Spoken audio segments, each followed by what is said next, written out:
한 해 한 해가 올 때마다 누구도 피할 수 없는 나이. 흔히 나이에도 속도가 있다고 합니다. 20대에는 시속 20km, 30대에는 시속 30km, 50대에는 시속 50km. 나이는 사람이 먼저 태어나고 나중에 태어나는 순서를 말하기도 하지만 할 수 있는 일과 할 수 없는 일을 나누는 척도가 되기도 합니다. 나이는 법으로 정해진 명시적인 나이와 평균으로 따져 인식하는 나이가 있습니다. 명시적인 나이를 볼까요? 법적으로 만 18세부터 투표권을 갖게 되고 청소년 관람 불가 나이를 정해놓기도 합니다. 만으로 60살이 되면 정년이 되어 다니던 직장을 떠나야 합니다.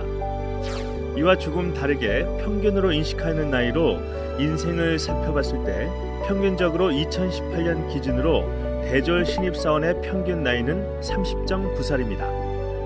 1998년 IMF 시절에 25.1살, 2008년 글로벌 금융위기 시절에 27.3살보다 훨씬 높아졌고 점차 늦어지는 추세입니다.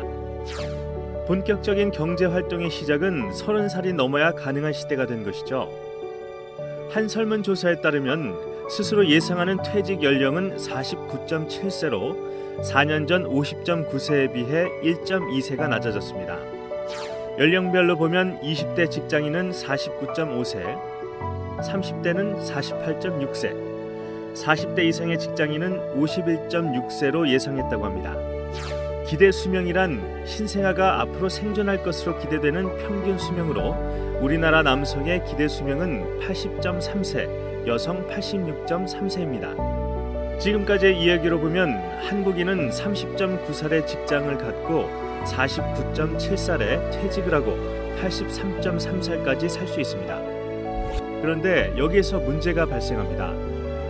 직장 생활을 하는 동안 소득을 계산해 본다면 30.9살부터 49.7살까지 18.8년 동안 돈을 벌 수 있습니다.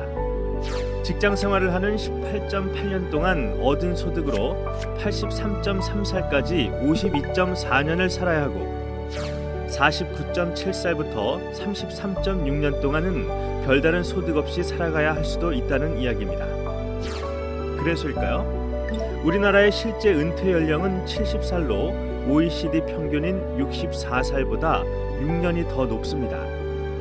이런 사회 분위기를 뒤엎고 퇴직을 기대하거나 기다리지 않고 능동적으로 퇴사를 하는 청년들이 있습니다.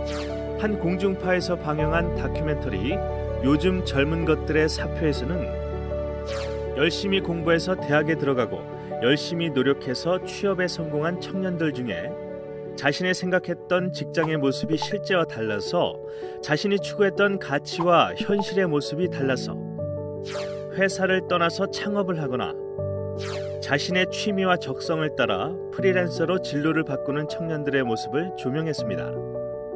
MZ세대를 대상으로 한 온라인 설문조사를 살펴보면 첫 직장에서의 평균 근무 기간은 3.3년이고 첫 직장에서 정년퇴직을 기대하지 않는다는 응답은 무려 61.5%였습니다. 이런 현실을 나타내듯이 직장인들의 모습을 그려 인기가 폭발했던 한 드라마에서 인상 깊은 대사가 있었습니다. 회사 안은 전쟁이지만 회사 밖은 지옥이다.